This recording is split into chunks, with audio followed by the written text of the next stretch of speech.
Hi everybody, welcome back to my channel. I can't say welcome back to my studio because I am in beautiful Kelowna, BC at my son's house. And we are going to be spending a few days visiting with them, visiting with my beautiful grandchildren. And while he and his wife are at work and the children are at school and daycare, my husband and I are thinking about going into Kelowna to visit the gallery, Hambleton Galleries, that carries my work. And what I thought I would do today is, I hope he agrees, is interview him for you to talk a little bit about what it's like to run a gallery and what they're looking for when they curate in artists, and a little bit of do's and don'ts, what to do as a professional artist when approaching a gallery and what not to do. So I hope you enjoy this episode. I think it's going to be informative. Hambleton Gallery is absolutely wonderful. One of my favorite galleries. They sell great for me. And when we get there, we'll talk about why.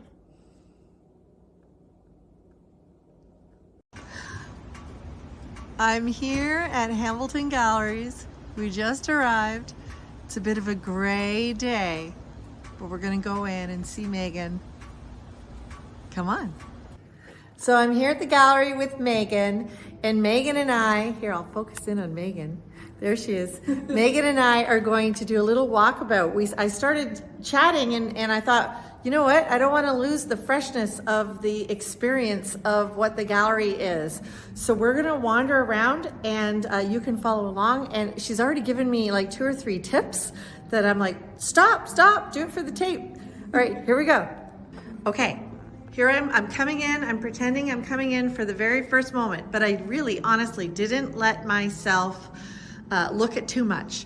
So I came in and I exclaimed, oh my goodness, look at the color in this gallery. Yeah. It's crazy. And then Megan said, it is definitely by intention and design. January, February in Kelowna is very gray. We tend, if we get snow, then it's gray and white. But this is one of those places where we can add a lot of color, and it's something that we get a lot of feedback on from clients walking in, and just how beautiful and colorful it is in here. We don't have a lot of beige paintings, so it's pretty easy for us to do that, but definitely this is the time of year we want our brightest colors on the wall. Well, and they're all so gorgeous. So the thing I wanted to talk about was a theme of the gallery. Okay. You guys curate in art, but you don't have, you know, it's very kind of modern. And what would you say the style of Hambleton Galleries? Oh, look, it's a Julia Veenstra way over there. She's an amazing artist from Hamilton, Ontario. She actually has her own gallery if you want to go and check that out if you're in the Hamilton area. It's called Crown&Press. And then nice plug. Yeah, thanks. All right, so what would you say is the thematic theme of Hambleton Galleries? And Hambleton Galleries is pretty old, isn't it? So Hambleton Galleries is one of the oldest galleries in Canada. We are 61 this year.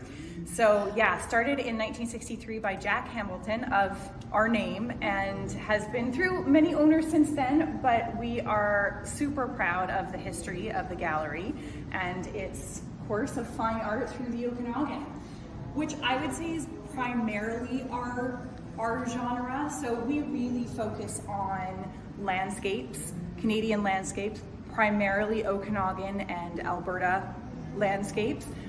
We do have artists from other parts of BC. So we have inclusions of like Jeff Wilson, for example, who does urban landscape. Yeah. But it's all forms of some type of contemporary landscape. We do have a few still life artists, or some of our artists who do landscape will also dabble in still life, but primarily we are contemporary landscape. Yeah, I think that's what the word I was looking for, is the contemporary aspect of this gallery. You've got my friend Erica Hawks, and you know what, everybody? Artists start getting to know each other because of their art.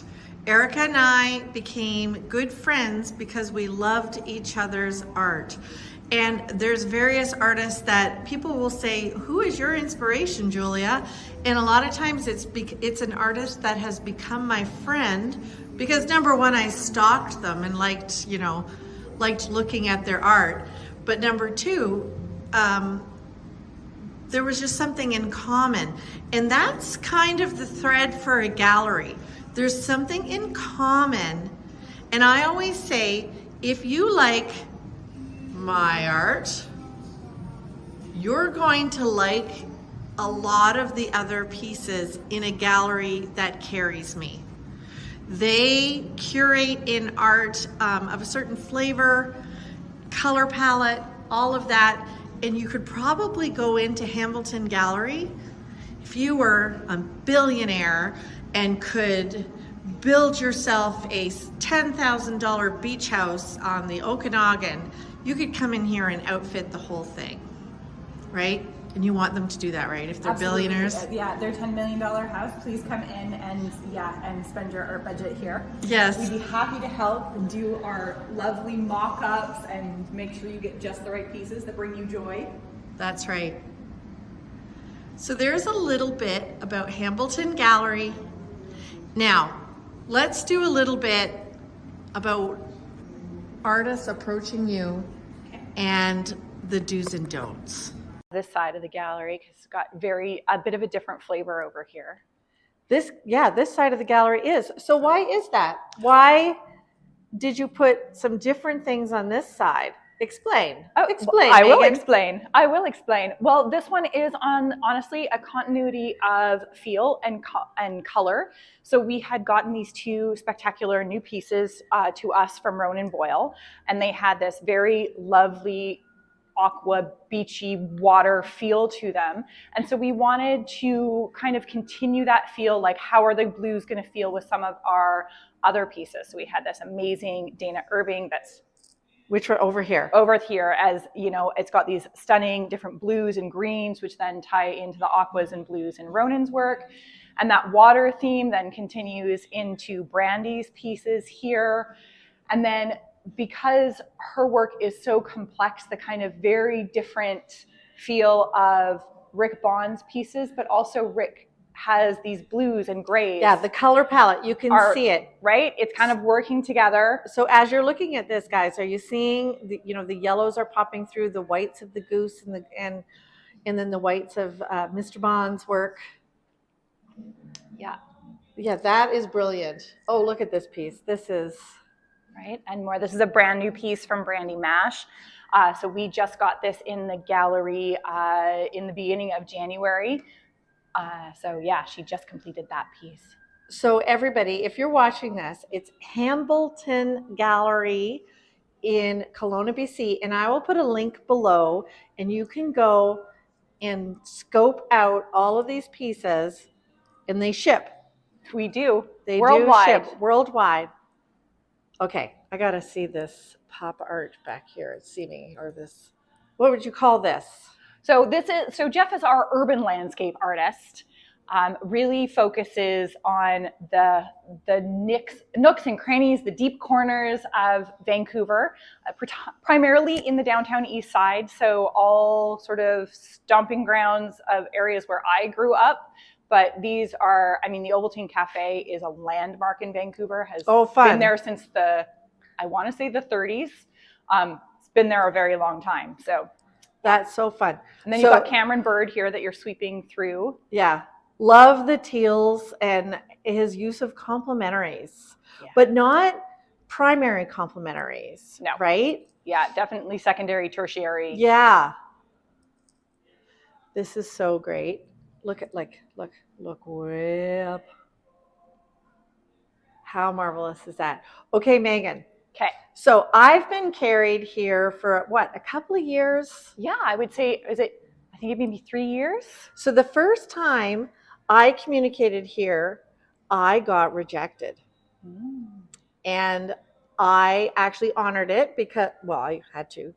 You can't force your way.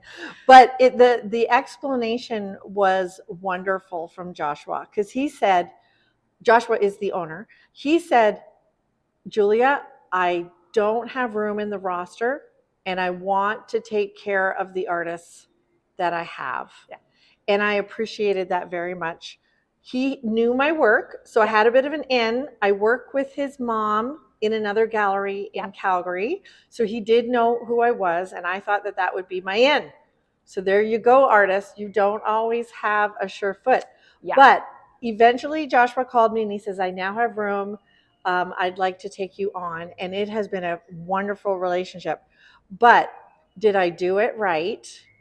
And what are the big things that you see that people do that, first of all, turn you off and you won't really look at them again? Or what are the right things? Or how do you want to be approached? There we go. I'm going to let you do it. And Perfect. we don't need a long time, few minutes, and then that's it for this video. Perfect. Okay, so how we like to be approached. So Hambleton Galleries, our favorite way to be approached is through our website. So on our website, we have an option that you can go and scroll down and it says artist submissions. And there we ask for the information that we're looking for. We want to know if you're represented anywhere else, how long you've been a practicing artist. We want to know a bit about you, about your history, and then it asks for some examples of your work. So that's the best way to approach. I will say we are currently at a full roster. We would give the same response that we gave you to someone that we were interested in, that like, even if we are head over heels, love the work so much, we are at max capacity for the size of our space. You can see, that's because you want to give everybody wall time. Exactly.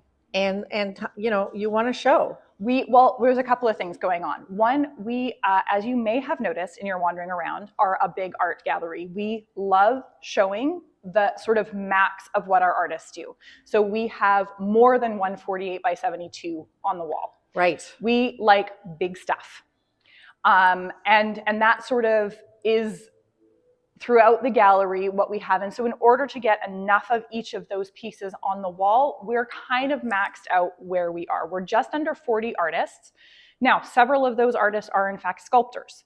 So that is just on our wall space, I would say we're maybe 30 artists on our wall space. Okay. And what it means is we can comfortably have 2 to 4 works of any given artist on the wall at one time. Yep.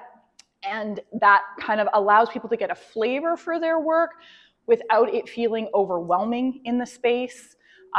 We want to give each of the paintings room to breathe so you can enjoy them and get the essence of them and not feel like, oh my gosh, there's so much to look at, I can't even breathe anymore. Yeah, and that's, I can breathe here. Yeah. So those artists that are wanting to get in, you may absolutely love them, but you're just full. We are currently full. I mean, that's not a reason not to apply. We definitely keep a list of artists that if we really like the work and we feel that it connects with our clientele and would work in cohesion with our artists, maybe it's a different but similar enough that there's something about it that we would really deem. We have a whole list of those people that we keep for future occasions if and when a space opens up. Okay, so if I bring my portfolio in, do you really want to talk to me? Not particularly. No.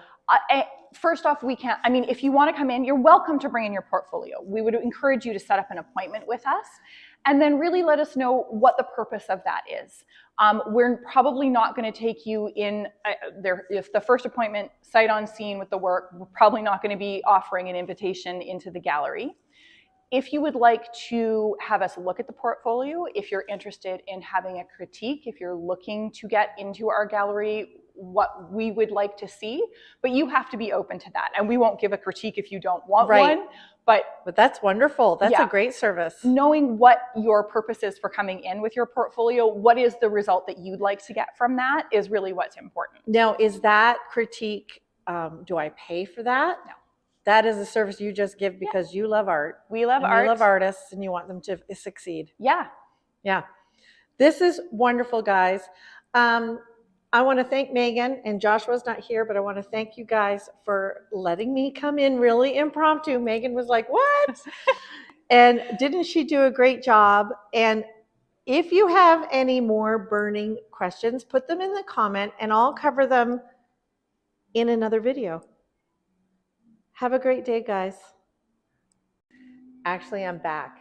After I turned off the camera, Megan said such an important point. So I'm going to turn it back to Megan, and she's going to tell you, because this honestly is probably the biggest point of all if you're an artist and you want to be in a gallery. Okay. Give us this juicy tip. This juicy tip is read the room. So if you're applying to an art gallery, I want you to go look at the art that they have. Most websites these days are going to have a fabulous website that you can go and check out all the work, but read the room. We're not going to take a portrait artist. Right. So coming here with, it may be phenomenal work, but if you don't see any other portraits at that gallery, chances are they're not looking for portraits, and that's not who their clientele are. So I think it's really important to understand what the feel of the gallery is, what it looks like.